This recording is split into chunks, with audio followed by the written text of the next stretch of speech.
For the brain, so exercise 17, page 270. To start things off, figure 17.1, that's the embryological development of the brain. That picture is great for lecture. We'll be talking about that in lecture, but don't worry about it for lab. Okay, so continuing forth on figure 17.2, the functional areas of the brain you won't have to know for lab. That is a lecture thing. So picture D you can ignore. And picture A is just kind of giving you a quick overview of the outer structures. Figure 17.3 is showing you the bottom part of the brain. Figure 17.4, again, is showing you a cross-section of the brain. So we'll have a picture of that. And 17.5 you can completely ignore. 17.6, again, we'll be going through. 17.7, I could ask you word questions about the meninges. We pointed to them on the spinal cord, but we don't have a brain model that shows them, so you can ignore 17.7. And then 17.8 is showing you the flow of cerebral spinal fluid through the brain. We'll do this as we go through the pictures. And figure 17.9 shows you the cranial nerves. And we'll do that. 17.10, honestly, I think they had an extra picture and just shoved it in there, so you can kind of ignore that. And then 17.11 and 17.12 and 17.13 is showing you the sheep brain. So I'm going to be pointing to all the sheep brain structures. 17.4, you can ignore that. There is a handout for the sheep brain. So again, you can have that. There's some of those structures that you do not have to know, so we'll cross those out as we go through the sheep brain. So here's the brain, straightforward. We have the cerebrum. Okay, parts of the cerebrum, we're going to have the frontal lobe, the parietal lobe, the occipital lobe, the temporal lobe. Each of the wrinkles or convolutions is called a gyri, and the dents are called sulci. And of course, we've got a big dent around here. So this right here is the lateral sulcus. So that's going to help separate the temporal lobe from the parietal lobe. Here we are going to have the cerebellum. Again, be careful of your spelling because cerebellum and cerebrum sound a lot alike. When we look at the picture of the cerebellum, so figure 17.6, the wrinkles of the cerebellum are called folia. Okay. You do not have to know the anterior lobe, the primary fissure, the posterior lobe, the horizontal fissure. And in picture B, you do not have to know the cerebellar cortex or the deep cerebellar nuclei. We are adding the term folia, F-O-L-I-A. Those are the wrinkles of the cerebellum. We can see the medulla. We can see the pons here.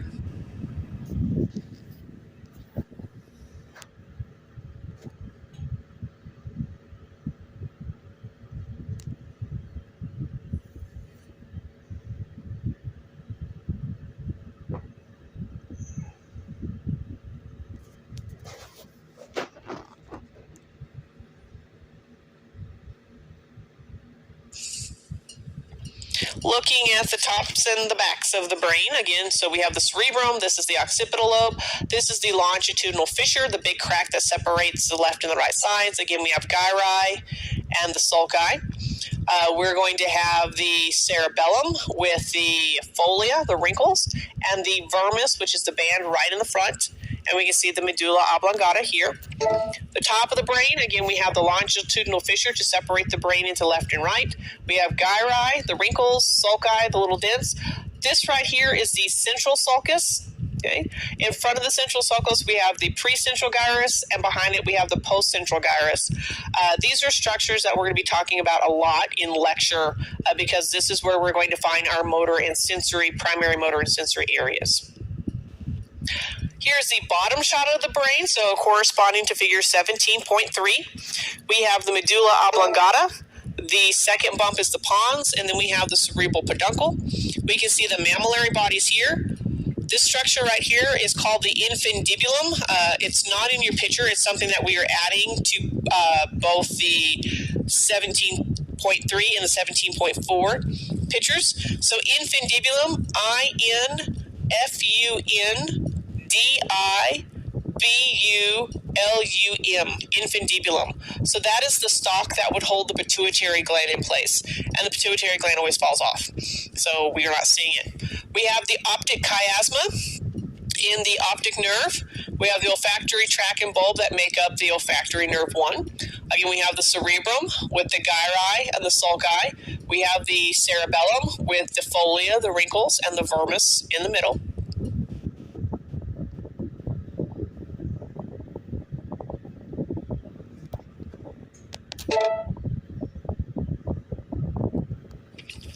Here is that cross-section of the brain, so figure 17.4.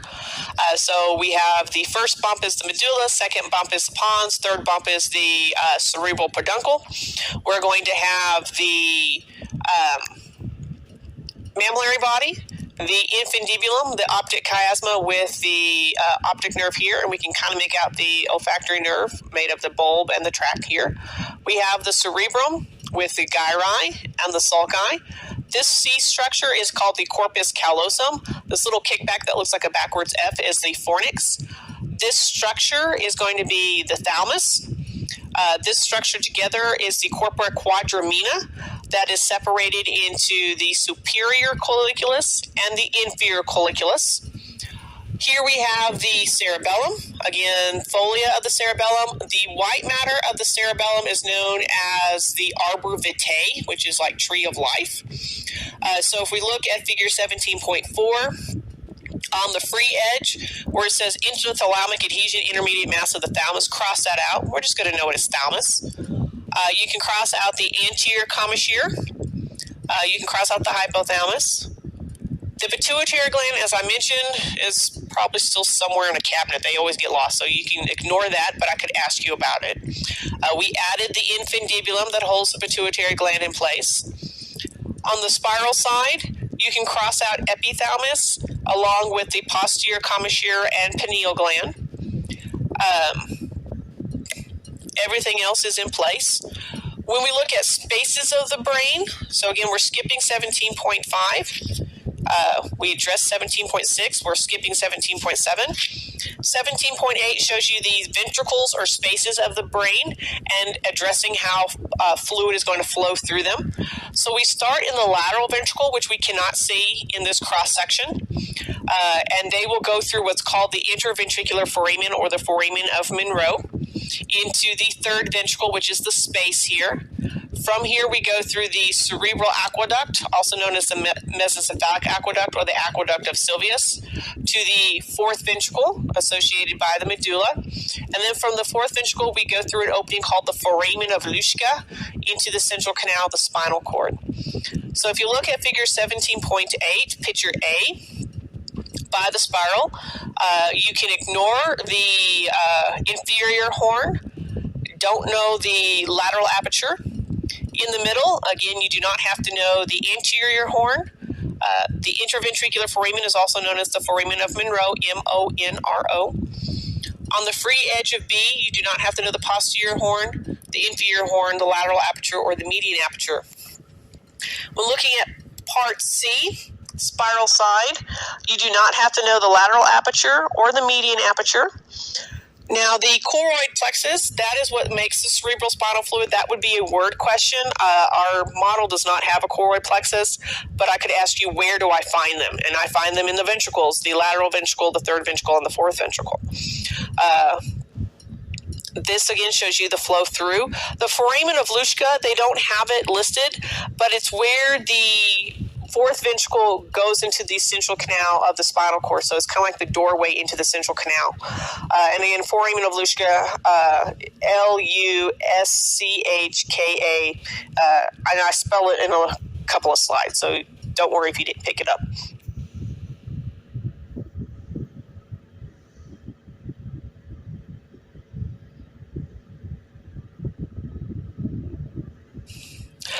Here is a cross-section of the brain showing you the ventricles better. So here we have the gray matter. We have white matter. Here are the lateral ventricles on either side.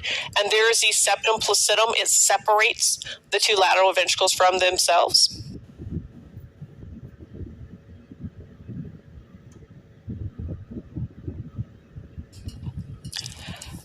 Here's our sheep brain. Okay, and we'll go back and do cranial nerves in a moment. So sheep brain, figure 1711, 1712, and 1713. Again, you also have the handout online that's a little bit more detailed for the cross section. So we have the sheep brain, we have the cerebrum, we have the longitudinal fissure, we have the gyri and the sulci, the little dents. We have the cerebellum with the vermis and the folia on the outside, and we can see the spinal cord here. So we have the spinal cord. The first bump is the medulla. The second bump is the pons. The third bump is the cerebral peduncle. We have the mammillary bodies, the infundibulum, the optic chiasma. The optic nerves have been removed. The olfactory tract and the olfactory bulb. Again, the cerebrum.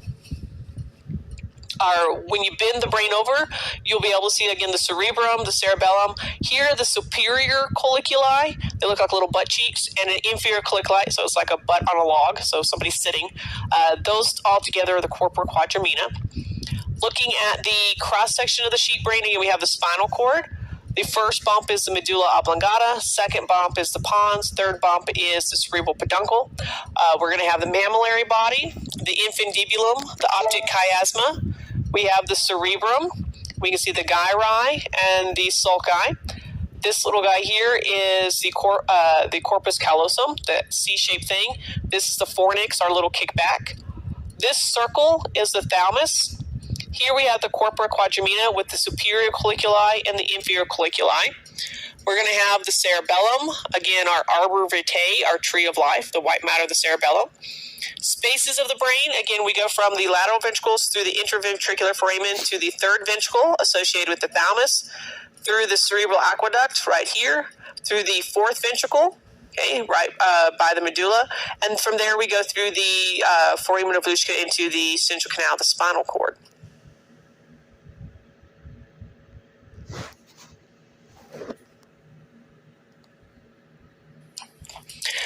When we look at the nerves, so figure 17.9, we have, again, olfactory nerve 1, optic nerve 2. Here we have ocular motor nerve 3, trochlear 4, trigeminal 5, abducens 6, facial 7, vestibular cochlear nerve 8, glossopharyngeal 9, vagus baby, vagus 10, accessory 11, and then hypoglossal 12. So you can remember it's 1, down to 2, down to 3, over to 4, over to 5, cross to 6, over to 7, over to 8, down to 9, down to 10, down to 11, cross to 12. And for some weird math reason, it actually goes 1, 2, 3, 6, and 12. So it's like multiplying itself. So those are the nerves. So I could ask you the nerves pointing to. I could also ask you the function and what nerves come out of the medulla or the midbrain or what have you. So board stuff. I would have written this on the board. When we look at table 17.2, that shows you the cranial nerves and their function. That's a really big table. Online, there's handouts for test 5, and one of them are the functions and stuff of the cranial nerves. I will go off of that handout because it's a little bit more specific. As an example, your lab book talks about how the trigeminal nerve is a major sensory nerve for the face, conducts sensory impulses from the skin, the face, and mucosa of the mouth, blah, blah, blah, blah, blah. There's a paragraph. On the handout that I give you, trigeminal nerve, it tells you chewing. Okay, so one word versus a paragraph. It does do everything in the paragraph, but for testing purposes, it's a lot easier just to remember chewing. So what I would do is I would take that print off. It's a twofer. It's for test 5 as well as practical 4. And the areas of the brain that the nerves come from, I would write it off to the side. So the vestibular cochlear nerve 8, the cochlear branch, that's the hearing branch. Glossopharyngeal 9, vagus baby, vagus 10, and accessory 11, because you got to have accessories to go to vagus, and hypoglossal 12, all come from the medulla oblongata. The pons, trigeminal 5, abducens 6, facial 7, and vestibular cochlear nerve 8, the vestibular branch, that's your balance and equilibrium, all come from the pons. The midbrain, that's where you're going to have the ocular motor and the trochlear 4 associated with. The optic 2 comes from the optic chiasma, that crossing over point, and the olfactory 1 comes from the olfactory bulb. So again, I might ask you, what is the function of optic 2? Or I might ask you, what part of the brain does the abducens 6 come from? That kind of scenario, or pointing to them.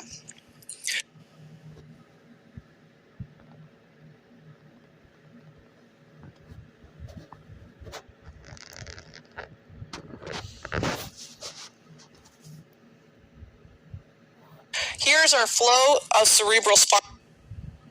The optic chiasma, that crossing over point, and the olfactory 1 comes from the olfactory bulb. So again, I might ask you, what is the function of optic 2? Or I might ask you, what part of the brain does the over point? That's where you're going to have the ocular motor and the trochlear 4 associated with. The optic 2 comes from the optic chiasma, that crossing over point, and the olfactory 1 comes from the olfactory bulb. So again, I might ask you, what is the function of optic 2? Or I might ask you, what part of the brain does the abducens 6 come from? That kind of scenario, or pointing to them. Here's our flow of cerebral spinal fluid written out, so again corresponding to figure 7.8. So we start in the lateral ventricles, and we flow through the interventricular foramen, also known as the foramen of Monro, into the third ventricle.